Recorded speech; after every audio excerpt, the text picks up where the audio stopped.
3, 2, 1. Buenos días. Quiero agradecer la invitación a participar en este congreso a Médicos Unidos, en especial al doctor Eduardo Antonio Lara Pérez. Hoy les voy a platicar sobre la importancia y las estrategias para la detección oportuna de la enfermedad renal crónica en niños. Eh, Creo que sí es un tema muy importante desde la atención primaria.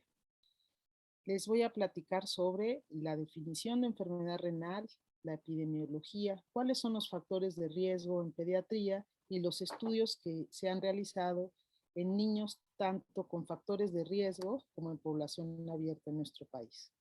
La enfermedad renal crónica es una condición progresiva de daño estructural y funcional. En adultos sabemos que las principales causas son diabetes e hipertensión arterial y que en los niños son las alteraciones congénitas del riñón y del tracto urinario. Por sus siglas en inglés se le llama CACUT y es seguido por las glomerulopatías. En términos generales afecta 10% de la población adulta y ocasiona alrededor de 2 millones de muertes anuales a nivel global. Se estima que para 2040 será la quinta causa de muerte, es un padecimiento que ha ido aumentando en su prevalencia. Generalmente los pacientes suelen ser asintomáticos o con síntomas inespecíficos hasta que la tasa de filtración glomerular es menor de 30 mililitros por minuto, pero depende mucho de la causa. En los niños esta es la definición pediátrica. Eh, es este daño renal irreversible que progresa, enfermedad renal terminal que puede progresar y tiene esta cláusula de tiempo de mayor de 3 meses, o sea que se corrobore en un espacio de 3 meses. Tiene que haber alteraciones estructurales y o funcionales del riñón con o sin disminución de la tasa de filtración glomerular y que haya una o más de las siguientes: alteraciones en la composición de la sangre o de la orina, en los estudios de imagen, en la biopsia renal, o en un paciente que es completamente asintomático se encuentre una tasa de filtración menor de 60 por más de 3 meses. A su vez, se va a clasificar en 5 estadios según la tasa, el valor de la tasa de filtración glomerular, y hay también diferentes categorías según la magnitud de la albuminuria, que los estudios que se han hecho en adultos y recientemente en niños, también en adultos diabéticos, la proteinuria es uno de los indicadores de progresión de daño, ¿no?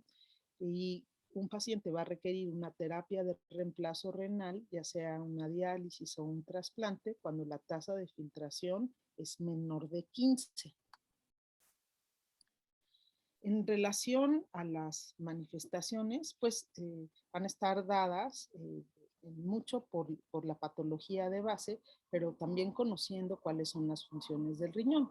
El riñón, pues, mantiene el volumen y la composición de los líquidos corporales, filtran y remueven los productos de desecho, regula la presión arterial, forma la vitamina D activa, que es fundamental en el metabolismo de calcio y de fósforo y en la formación de hueso. Se produce ahí la eritropoyetina, que regula la producción de hemoglobina en la médula ósea y también regula el equilibrio ácido-base, de manera que un paciente con enfermedad renal, si tiene trastornos hidroelectrolíticos, puede tener calambres, tetáneas e incluso crisis convulsivas por esta razón. Hay pacientes que tienen poliuria porque no concentran bien la orina y hay otros que ya están muy deteriorados y por el contrario tienen oliguria. Dependiendo del estadio de la enfermedad renal, los estadios avanzados, pues hay retención de azuados, y se presenta el aliento urémico, vómito, confusión, hay prurito urémico, hipertensión arterial, varía también según la causa, y hay quien dice que esa hipertensión arterial, que es la segunda causa en pacientes adultos, podría ser en realidad una primera manifestación de una enfermedad renal. En fin, puede ocasionar hipertensión arterial. Está la osteodistrofia renal, que en niños se manifiesta también como falla de crecimiento. Hay anemia, acidosis metabólica, puede haber edema y pueden haber hallazgos en el examen de orina, hematuria, proteinuria, cilindruria y leucocituria. La tasa de filtración glomerular va aumentando a partir de que un niño nace, generalmente a las semanas alrededor de 41, pero digamos que ya para los 2 años de edad deben de tener la tasa de filtración glomerular de un adulto. Y bueno, los riñones al nacer son alrededor de 4 centímetros y van creciendo hasta alcanzar los 10 o 12 centímetros que se tienen en los adultos. Se forman hasta la semana 34 y está toda esta situación de que los prematuros pueden tener un menor número de nefronas. Y también el número de nefronas va de la mano con el peso al nacer. De esta manera, pues está todo este concepto de que hay enfermedades del adulto que se gestan eh, pues desde la formación de esa persona, ¿no? Y aquí va a depender mucho pues de eso, de si fue prematuro o no, los cambios en el estilo de vida, si fue obeso, si comió mal, si se expuso a tóxicos. Y entonces hay daños que se pueden establecer en la infancia y que se van a manifestar más adelante. En los niños tenemos poca información sobre las etapas tempranas de la enfermedad renal y existe controversia sobre los programas de detección temprana en niños. Por ejemplo, la Academia Americana de Pediatría nos recomienda estar haciendo exámenes de orina de rutina en el primer año, porque 50-90% de los resultados en la tira reactiva son falsos positivos, las muestras se colectan con bolsita, si el niño no controla esfínteres. La mayoría de la información epidemiológica con la que contamos es en pacientes en etapa terminal. Pero aquí también debo de resaltar que hay países como por ejemplo Japón y muchos países de Asia que han hecho programas de detección temprana a nivel escolar, cuando en forma anual se hace un examen de orina cuando el niño acude a la escuela y específicamente en Japón lograron cambiar la causa de enfermedad renal crónica, que digamos en los 70s era nefropatía por IgA y actualmente es eh, el CACUT o las alteraciones congénitas de riñón y de tracto urinario, como en el resto del mundo, y esto se atribuye a que al detectar la nefropatía IgA frecuente en esa población en edades tempranas, pues se tomaron las medidas para que esta enfermedad no progresara. Los consensos sobre la definición de enfermedad renal crónica en niños, este de 2002 que les mostré, y el general que incluye niños y adultos de 2013, pues no aplica a menores de 2 años, y los niños que nacen con alteraciones estructurales de riñón graves se consideran con enfermedad renal crónica antes de 3 meses, ¿no? O sea, hay niños que o ya nacen sin riñón o con un solo riñón o con unas displasias y pues ahí desde el nacimiento se consideran con enfermedad renal. Estos son los reportes de estadios tempranos y estadio terminal. Estas cifras son tomadas del registro norteamericano, del belga y del europeo y el australiano. Entonces, en términos generales, la principal causa son estas alteraciones congénitas de riñón y tracto urinario, después siguen las glomerulonefritis, las nefritis hereditarias, el síndrome hemolítico urémico, eh, las alteraciones quísticas y los problemas isquémicos. En América Latina tenemos el registro del Relatrep, que es de trasplante pediátrico. Ya son niños con enfermedad terminal. Tenemos la información de 4.700, un poquito más, pacientes en 18 países. Y lo que sí se puede ver es que, al igual que en otras partes del mundo, Las causas de enfermedad renal van variando según la edad de los pacientes. En niños pequeños, pues lo más común son las alteraciones estructurales y a medida que crecen van siendo más frecuentes las glomerulopatías, pero la barrita amarilla son las causas desconocidas y pues nosotros sí tenemos una buena proporción de niños en los que no podemos establecer la causa de la enfermedad renal. Es importante detectar la enfermedad renal y prevenir la enfermedad renal para que ese niño, ese paciente no requiera una diálisis y un trasplante. Entonces, sabemos que hay factores de riesgo como es la obesidad, la diabetes, la hipertensión, los riñones poliquísticos, los riñones únicos y demás. Entonces, si identificamos a las personas en riesgo, pues se pueden hacer los cambios en el estilo de vida, controlar la presión arterial, controlar la dieta y estimular pues una vida saludable, ¿no?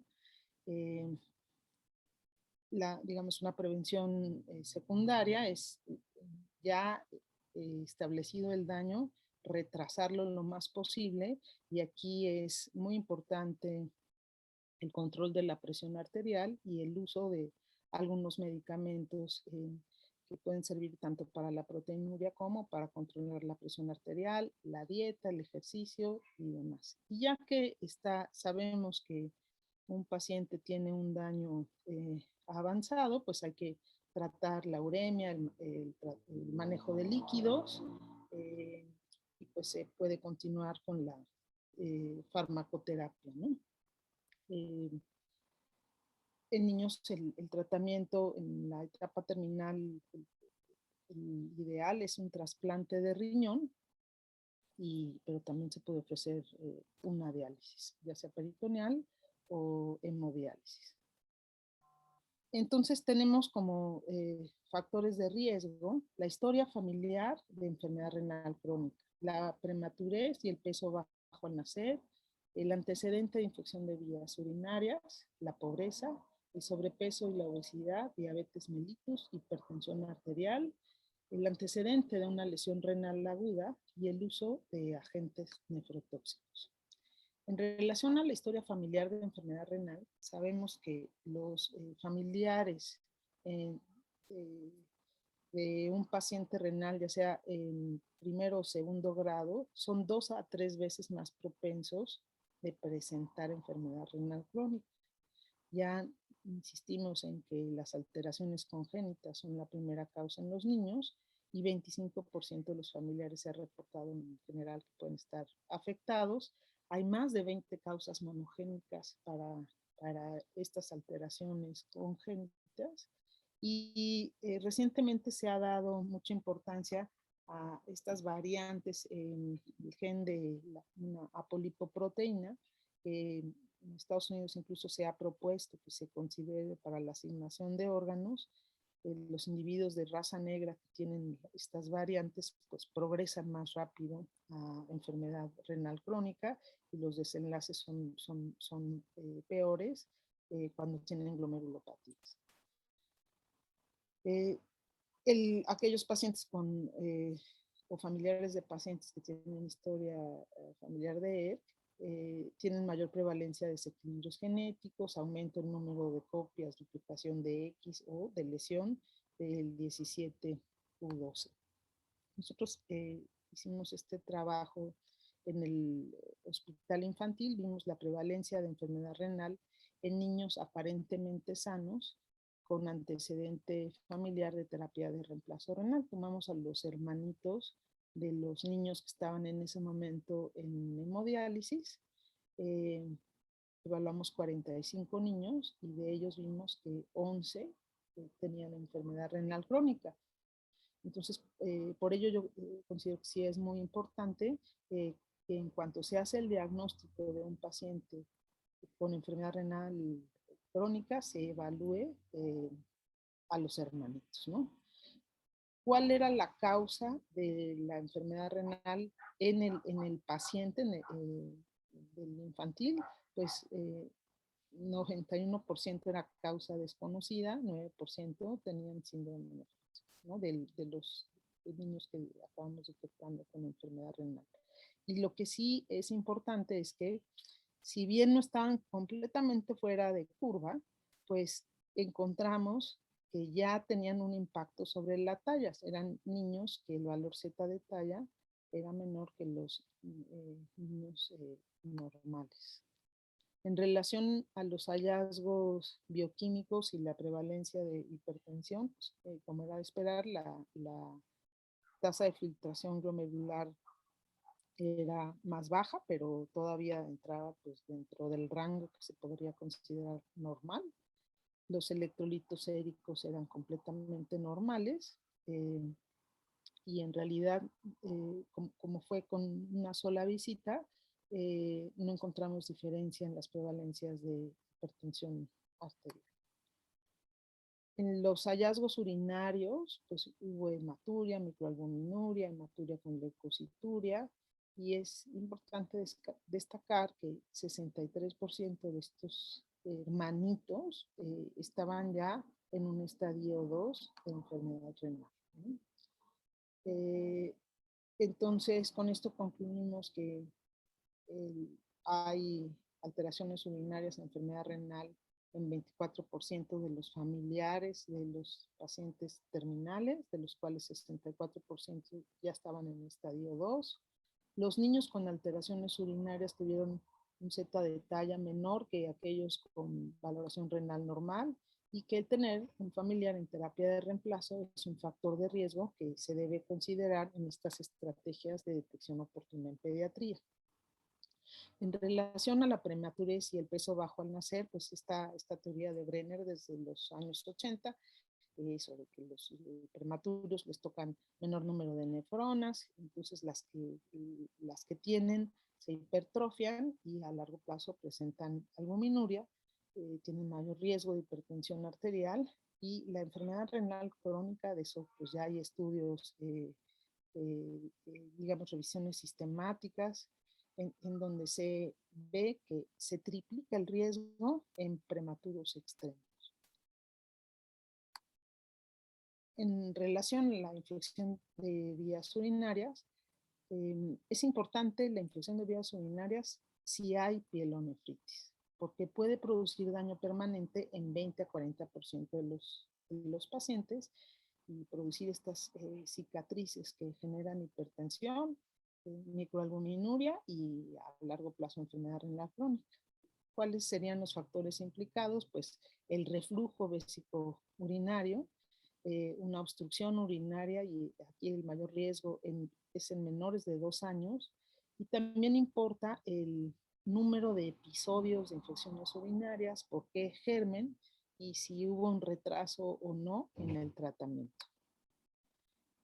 La pobreza también es importante porque va relacionada con conductas en relación a la salud, o sea que no hay prevención y hay conductas de riesgo, y hay desconocimiento de cómo responder ante una enfermedad.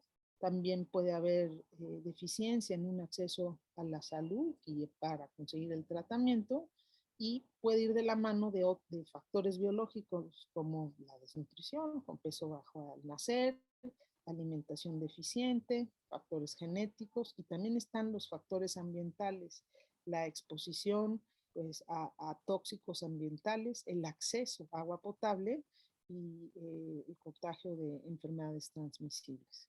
En México, la enfermedad renal crónica es de 2 a 3 veces más frecuente en población de bajos recursos, y bueno, ya vimos que este último año y con la pandemia, pues aumentó nuestro nivel de pobreza. Sobrepeso, obesidad, se considera también un factor de riesgo. Se asocia con las dos causas más frecuentes, que son diabetes mellitus e hipertensión en los adultos, y los niños obesos tienen un aumento en los biomarcadores urinarios de daño renal temprano, esta N-acetilglucosaminidasa y la Kidney Injury Molecule 1, si se mide en orina. Curiosamente, los obesos más bien suelen tener hiperfiltración de inicio. Entonces, hemos visto niños que incluso tienen tasas de filtración de 200 y son obesos mórbidos, ¿no? En este estudio se comparó los valores de una serie de biomarcadores en niños no obesos, 64 contra obesos, y en realidad el que se encontró significativamente elevado fue esta N-acetil beta glucosaminidasa. La lesión renal aguda, se estima que 10% de los niños que se hospitalizan presentan algún grado de lesión renal aguda y la mortalidad varía de 20 a 80% según la causa y la gravedad. 5% de los niños no recupera la función renal y a los 3 años de haber padecido una lesión renal aguda, 10% tiene enfermedad renal crónica y 47% tiene riesgo de CKD, o sea, no tienen la tasa disminuida, pero ya hay hipertensión o hay hiperfiltración o hay una disminución leve, o sea, son estas tasas que son de 80, de 70, pero no tienen nada en la orina, pero a uno no le gusta que un niño tenga esa tasa de filtración y pues eso es una bandera roja, ¿no? Este estudio vio la relación entre la lesión renal aguda y el desarrollo de hipertensión a los 5 años, ¿no? Entonces, de 978 niños que ingresaron a terapia intensiva, 325 hicieron lesión renal aguda y 130 tuvieron hipertensión a los 5 años de la lesión renal aguda. Entonces, los niños con lesión renal aguda tienen 2 veces más riesgo de desarrollar hipertensión. Y eso pues hay que considerarlo, ¿no? En nuestro país, apoyados por la Fundación Mexicana del Riñón, se hizo este protocolo de kit pediátrico. En adultos, el doctor Obrador tiene este programa de detección oportuna con la National Kidney Foundation, que busca en pacientes con diabetes, hipertensión y familiares directos de enfermos renales la presencia de daño renal. En niños, pues se consideran los factores que ya les mencioné, se elaboró un cuestionario y invitamos así a participar a los niños que tuvieran alguno de los siguientes factores de riesgo. El familiar con ERC, que fueran prematuros, que dijeran, esto es autorreferido, haber tenido infección de vías urinarias, que tuvieran sobrepeso o obesidad, que fueran diagnosticados con diabetes o que tuvieran peso o talla por debajo de percentil 10. No incluimos lo de lesión renal aguda porque pues es un antecedente que muchas veces no lo sabe la familia, ¿no? O sea, muchos niños pudieron haber tenido lesión renal aguda con un cuadro diarreico o con por deshidratación o por sepsis, pero pues muchos padres ni se enteran, ¿no? Entonces se aplicó un cuestionario, se hizo la evaluación clínica con peso, talla y presión arterial, se midió la creatinina sérica, por un método validado por IDMS y se tomó en el momento una tira reactiva de orina y otra tira para la determinación de microalbúmina creatinina. Y estas fueron las definiciones. Se consideró microalbuminuria cuando se estaba la microalbúmina creatinina entre 30 y 300 y albuminuria cuando era mayor de 300. Hematuria si se encontraba una cruz o más, glucosuria trazas o más. Y en relación a la leucocituria, digamos, para considerarlo anormal, aquí la situación es que en mujeres consideramos más de 2 cruces o más de una cruz si además de la leucocituria tenían nitritos, microalbuminuria o alguna otra cosa. Y la definición consensada sobre hipertensión. Se incluyeron 300, en este primer estudio reportado se incluyeron 314 sujetos de diferentes grupos de edad. En los niños menores de 3 años, digamos, el factor de riesgo más frecuente fue la prematurez y esto fue disminuyendo los otros grupos de edad. En los de 13 a 18 era el tener un familiar directo con enfermedad renal crónica. Pero también tuvimos en todos los grupos niños con sobrepeso, obesidad y bueno, también tuvimos niños que tenían peso o talla por debajo de percentil 10, ¿no? Los pacientes con diabetes mellitus, pues digamos, el mayor número lo tuvimos en el grupo de 6 a 12 años. Aquí están descritos las diferentes alteraciones urinarias que pudimos encontrar en los diferentes grupos, o sea, hubo unos que solo tenían microalbuminuria, otros hematuria, otros combinaciones, ¿no? Digamos, en niños obesos y con los diabéticos pudimos encontrar mayor prevalencia de glucosuria. Esto es ya cómo están las prevalencias de enfermedad renal crónica y en todo el estudio, digamos, encontramos 34 niños en estadio 1, 38 niños en estadio 2 y 5 niños en estadio 3. Y estos son las prevalencias de enfermedad renal por cada uno de los factores de riesgo, ¿no?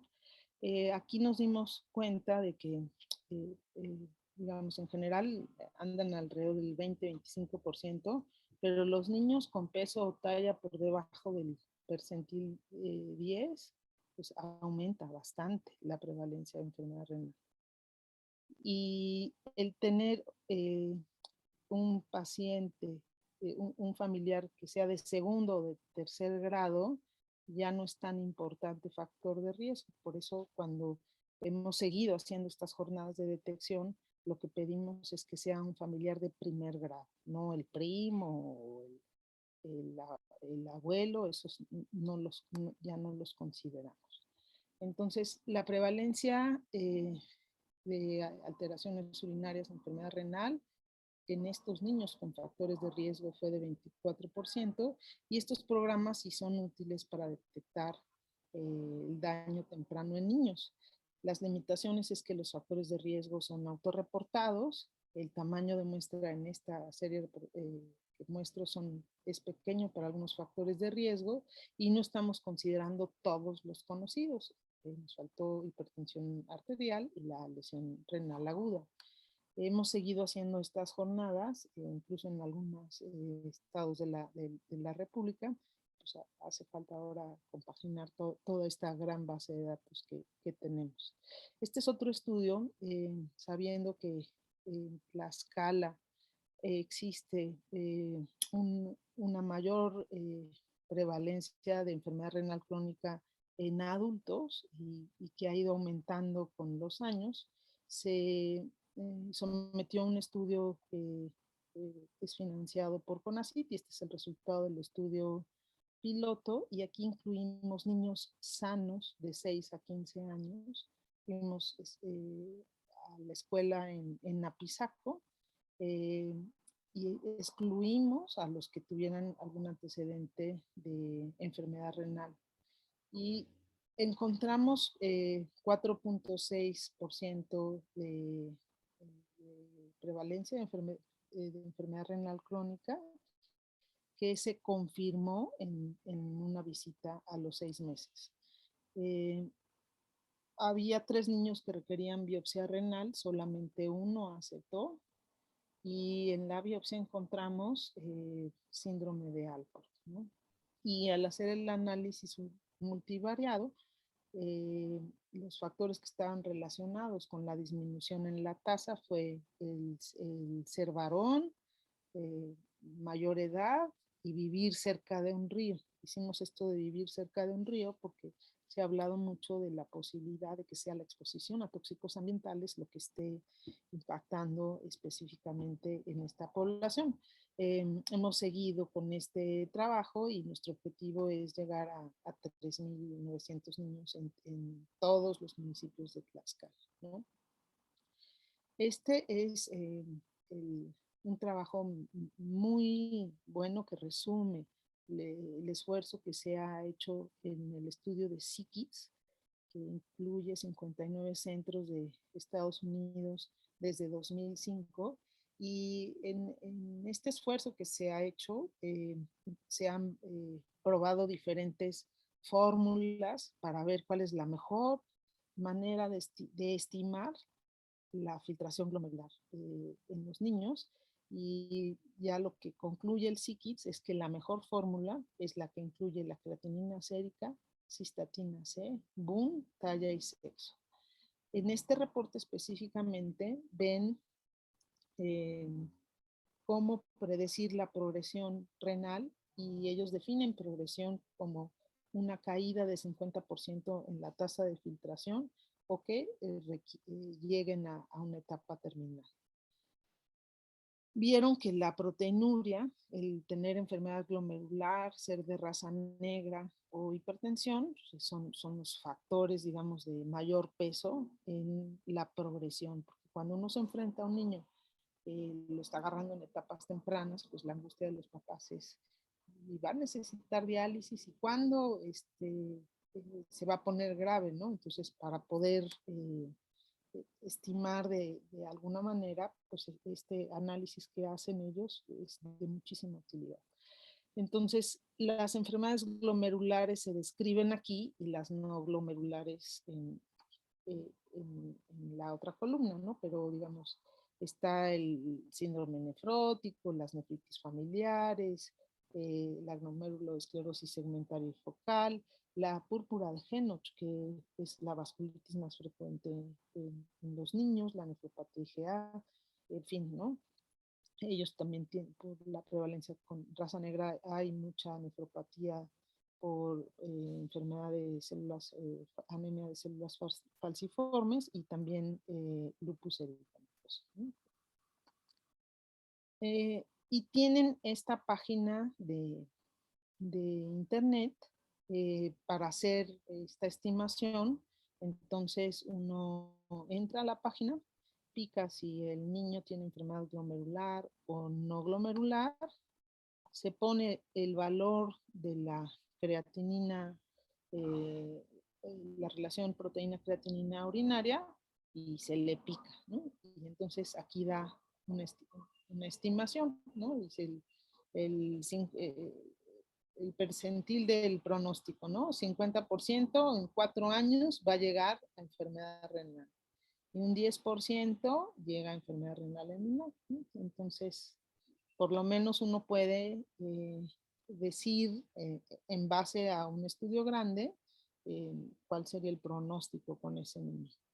¿Y qué hacer si uno detecta una enfermedad renal en etapa temprana? Pues yo creo que lo más importante es insistir en estos cambios en el estilo de vida, disminuir el consumo de sal, hacer ejercicio, evitar la obesidad, evitar el exceso de proteínas. O sea, los niños están creciendo, tienen que comer bien, pero no en exceso.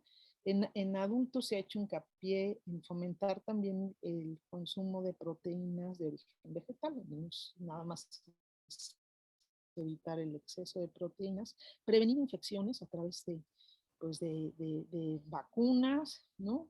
Y de estilo de vida, evitar la lesión renal aguda, fomentando un buen estado de hidratación y el uso de medicamentos nefrotóxicos, evitar el tabaquismo, tratamiento de hipertensión arterial si es necesario. Y si uno detecta que el paciente tiene acidosis metabólica, anemia, alteraciones de calcio y fósforo o dislipidemia, pues eso hay que tratarlo. Si hay dudas, aquí les dejo un correo electrónico. Eso es todo. Muchas gracias.